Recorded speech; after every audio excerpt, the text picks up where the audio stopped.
Everybody, we're here back again for Coffee with the Founder, where we talk to people, usually founders typically, or CEOs or CTOs or co-founders, whatever, who are venture-backed, doing the crazy thing of venture-backed companies, because you got to be a certain level of psycho/crazy to do it, to stomach it, to endure, frankly.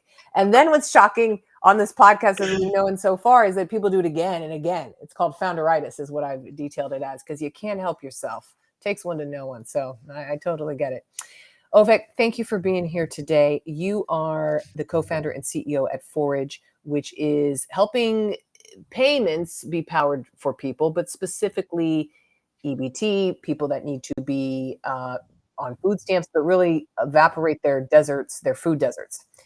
Because unfortunately, for a very long time, as far as I understand, correct me if I'm wrong, you would only have to use these type of coupons for government subsidy in person and at places maybe less desirable that don't have fruits, vegetables, organic stuff. And now, via you all, you can use them in these places. Did I get it? That's exactly right, Beck. Well, so, yeah, we've been around for about 4 years now. We're Forage. We're an EBT payments company, and we help low-income Americans get access to food that they need. 1 in 3 EBT recipients lives in a food desert, meaning the nearest grocery store might be 10 or 20 miles away. 1 in 5 are on some form of disability, making it physically harder to go to a grocery store. Many are hardworking single parents, moms, veterans, where every hour that they're out grocery shopping is maybe an hour where they're not making income for their family, door dashing for DoorDash, driving for Uber. And so we're thrilled to be, last year we fed over 10 million families. We grew 40x year over year, and can't wait to start this year off right and hopefully have it be our best year yet. I just read, I'm trying to find it on my damn books, but it's not popping up. Okay, I'm going to refer to it when we get a chance. Super annoying that on Spotify you're not able to easily see what you read. But the point is, okay, I just finished like a week ago, There Is No Place for Us, Working in Homeless in America by Brian Goldstone. By chance, did you read that or heard I haven't even heard of it. Well, it speaks exactly to this, that there's numerous and growing, unfortunately, Americans that have full-time jobs that are trying to make ends meet, but do not have consistent roofs over their head, are in the in-between type long, extended stay, that's a nasty word, extended stay type of facilities, or they're in and out of being on the street or in their car. And it relates to just this. So they're not technically homeless. They're not on the street necessarily being counted as such. They haven't, but it points to what you're mentioning, which is, now if I have to go to the grocery store, the time, the energy, the gas and everything, that does not then allow me to be at the job is like doubly impactful. So that's exactly right. And and just for a few numbers to back it up, there's at any given time, there's 42 million Americans that are in this position that often have many dependents that are, like I said, many of them are low income. Doesn't mean no income. Many of them are hardworking Americans that are working multiple jobs. And it's 12.5%, 1 in 8 Americans at any given time. But I think the more powerful stat is that 1 in 2 Americans during their lifetime will be eligible for EBT. And so the program is really for people that fall in hard times. Many people know somebody or have somebody in their lives that is either, whether it was through a layoff or is going through a difficult time in their lives, is eligible for these programs. And we're very lucky to be in a country where for nearly a century, we have the social safety net to help people during hard times. Another interesting stat that is important, I think, for viewers and listeners to know is the average tenure that we see in our data. The amount of time that somebody is on EBT for is about 18 months, and so it is a highly transient program. It's not meant to be. You're not on it for life. You are. Some people are on it temporarily and never go back on. Some people are on it and off of it. But you have to constantly, in order to be eligible, you have to constantly reapply, show your income, show your that you're applying to jobs, etc. And it is become increasingly more onerous to prove those things. And so it is people. Oftentimes, it's people that are already working or that are trying to find a job that are getting these benefits. We chatted a little bit about this, that last year was quite the time for benefits going away and so forth under the current administration. But before we get into any of that, you were at head of product at Instagram. You were doing product management for payments at Uber. So you're coming from kind of the payments background. But why did you then want to use that experience to this? Because this sounds like a goddamn nightmare, frankly, dealing with government payment.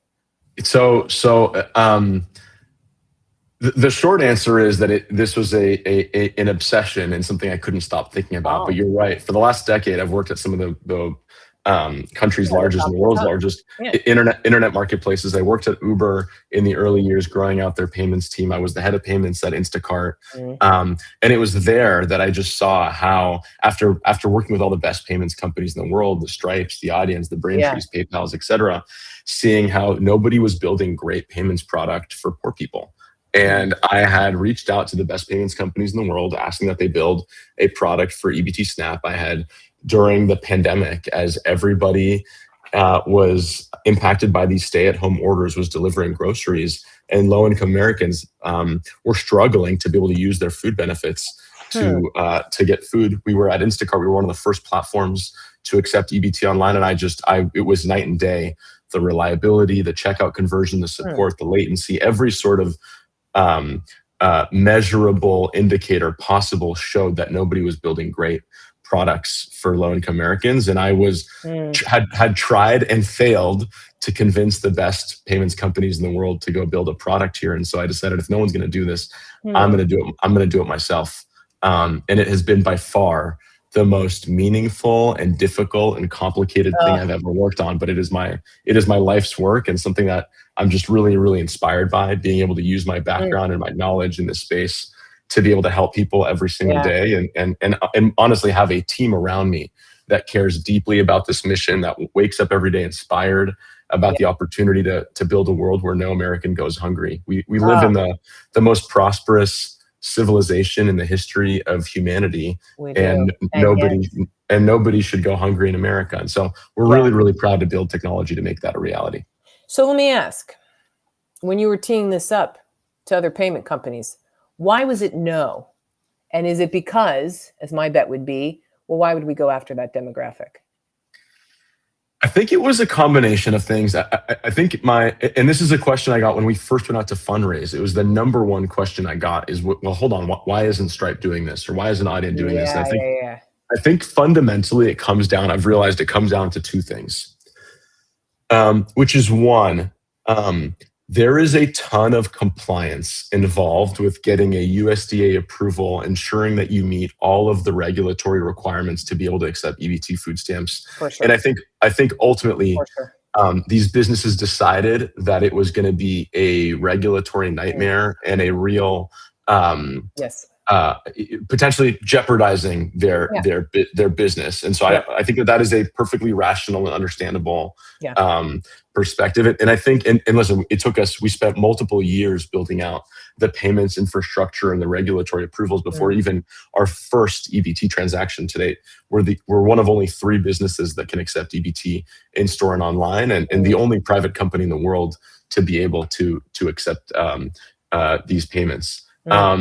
Both in store and online. And then the second is, I think, now all these big companies, they are now processing trillions of dollars of payments all across the world, whether you're it doesn't matter what you're selling or what region you're in. And I think fundamentally, EBT food stamps is both geographically constrained and sector constrained. So it is a US-based grocery product. And I think ultimately for verticals, these companies actually partner, and then for horizontals, they build. And so you'll see that, and I think ultimately, I think, to be blunt, I think they made a mistake. And I think one of the really special things about what we're building is we think that, yes, you can build a venture-backed business that has raised tens of millions of dollars, that is growing 40x year over year, that is building a incredible business, but also that too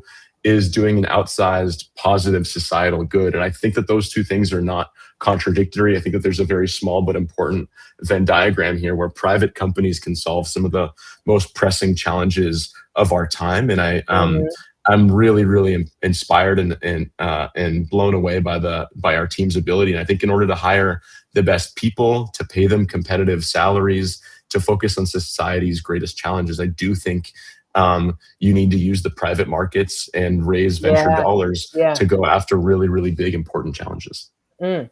So would your thesis be then perhaps to other founders, look for opportunities slash problems where a private solution can be created perhaps or explored because the public one is crappy? Yeah, I think my advice is pretty straightforward. It's look for big problems. Oh It's yeah. and then go solve them. And I think there's many places where I think people might have thought, oh well, maybe a nonprofit would have been well positioned here. And in Mm, fact, actually, no, this is not. yeah. This actually required a for-profit payments business to go Hmm. solve this problem. The biggest problem was that low-income Americans couldn't spend their food benefits on most stores. And we were able to solve that by building technology that addresses that. And I think if you follow the problem, solutions will reveal themselves. And I think I would even venture so far as to say I think we need significantly more businesses to be built to better serve this consumer base. I think we Hmm. need significantly more businesses to be built to solve our problems. I mean, one very public analogy that is totally different from what we do, but I mean, look at what Elon has done with SpaceX versus NASA. And I think that's just a Yeah. great use case of Yeah. sometimes a private company can exceed and surpass and with less funding go Hmm. solve a really, really important problem. Hmm. We're doing that in a very different scale and in a Of very, course. very specific and I think important way. But as we've spent more and more years better serving this customer base, there are so many other adjacent problems that are yet to be solved. This population is extremely credit needy. This Yes. population, Yes. There's a lot of they people trying to solve that in like fintech and yes. Hmm. 100%. There's over 40% of Oh yeah. Americans don't own equities today. Yeah. And a large percentage of them are EBT SNAP recipients. So Yeah. there are so many opportunities just within my myopic worldview of financial products that can be built for Hmm. a traditionally underserved and underbanked population. There is so much opportunity to be had here, and I would encourage anyone to go and start building and chase the big problems. Hmm. Hmm. What is after solving SNAP and EBT, as you're alluding to?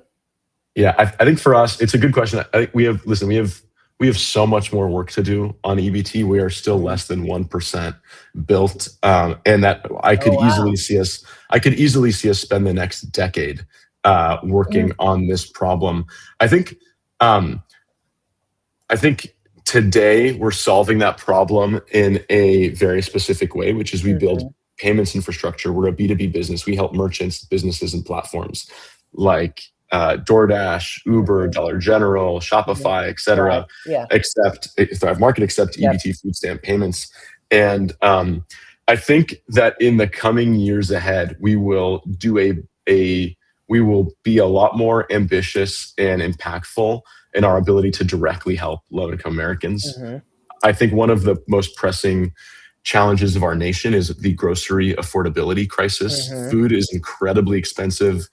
It is really, really difficult to feed your families. If you go and take a look Yeah. at the cost of eggs, bread, Yeah. milk, Yeah. it is incredibly expensive, and unfortunately, Yeah. with the cost, exceeding the cost of inflation. And so, um, something Yeah. that we are laser focused on in 2026 and beyond is not just helping merchants accept EBT food stamp payments, but also driving real grocery savings for those that need them most. Hmm. Um, and we launched a consumer app late last year, and we're going to be spending more and more time Hmm. building out our consumer offering to ultimately help price sensitive low income Americans Hmm. stretch their limited dollars and get the groceries they need to feed their families. By the way, there was an article, you might have seen it just a couple weeks ago, and I think it was in the New York Times, that was looking at a side-by-side comparison of people via an app ordering like eggs, milk, and there was huge price difference based on time, very similar to airlines. But you didn't think that groceries had differentials in pricing like that. And it was kind of an eye-opening article, I thought, because I'm like, oh my God, depending on where your zip code is, depending on the time of day, your egg carton is going to be 20-30% more versus at a different time, a different place, which for someone who's on EBT is like critical in terms of that differential. Wow. Lots Totally. to do. Lots to do, Yeah. basically. Yeah, and when I was at Instacart, I mean, I saw this firsthand Yeah. on the platform side, and I think one of the ways that Instacart addressed this is they had a tag for, to be clear, I think retailers and stores set their own prices, and so some of them can choose to set Yeah. what we called in-store pricing, and we had Yes. you get the exact same cost as in store, and others would choose to mark up. I think likely Mm, because they're being charged yeah. fees from Instacart, so Yeah. in order to make up for that, they charged 10% higher. Mhm. As an Exactly. illustrative example, to make up for that fee. But I think, and I've spent now I've hundreds of hours interviewing and doing UX interviews Mm, with EBT recipients, and I think what you will find is this is an extremely savvy demographic that knows exactly where they need to go and mm, stretch their dollars and shop for the best deals, and they're extremely thoughtful about discounts, about coupons, and we spend a lot of time mm. advising our partners and saying if you are going to do things like mark up your items, if you're going to go do things Yes. like having high delivery fees, if you're going to go and do these things, you are not people vote with their dollars, and Oh, yeah. if you want to sell more groceries, you're going to have to be really thoughtful about affordability because they will go and spend those dollars elsewhere. And I'm really proud of the work we've done. Most of our partners offer things like free delivery for this population. Mm, They offer discounts, especially on healthy foods, fruits, vegetables, etc. mhm, Many staples, eggs, bread, mm. milk. And we have a lot more work to do here. But I think if you want to go and and make a meaningful difference and actually earn these dollars from this population, which by the way represents over 10% of grocery sales, and grocery is the largest consumer category in terms of spend after housing in the Mhm, country, mhm, over $1 trillion a year. You have to be really thoughtful about affordability. mm, mhm, mm. Very significant population and thoughts on that, and good point on the level of savviness too for folks. Totally. Okay. Now, you mentioned OVEC. You could continue to do this for the next, decade plus, and you've been at this almost half a decade. What have you learned now as a founder at this point? Yeah, I'm smiling because you started this talking about, I think you called it founderitis, or just Founderitis. Oh sort yes. of You just can't stop. the crazy,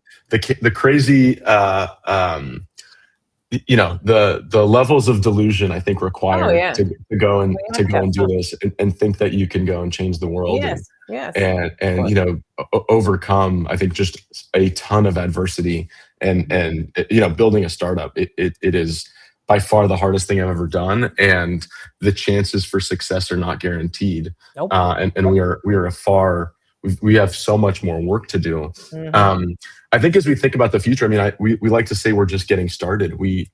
There is still so much more work to be done just on our core product. There's so much more work to be done to help feed more families. Last year, we hit a really, really big milestone of 10 million families fed, but we have so much more work to be done. Mm, And then if you think about the opportunity more broadly, as I mentioned, in terms of real grocery savings for low-income Americans, I'm incredibly excited to continue building financial products mm. that help address, I think, our nation's most pressing challenges. The average American doesn't have $500 in their checking account for a rainy No, day no, or an they don't. emergency. Yeah.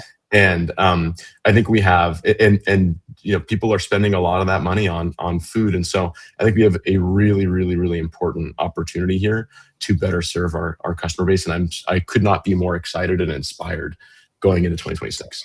Are you more today than you were 5 years ago? Fired up Uh, about it? I think I. It's such a good question. Yeah. Um, I think 4 or 5 years ago, I was building in this space and knew that I was equally passionate about and excited about the problem, and knew that there was a really big opportunity here to go and build something. But um, that was an idea, a concept very, very early on. We had, starting out, had no idea just how difficult it was going to be able to move these mountains and work in a regulated space to make a real impact. I mean, it is the chance for impact, and the opportunity now is so much greater than I ever thought it was going to be. Mm, Being able to partner with some of the world's most important partners, like Uber, like DoorDash, like Dollar General and Albertsons. We've expanded to stores through our partners like Toast.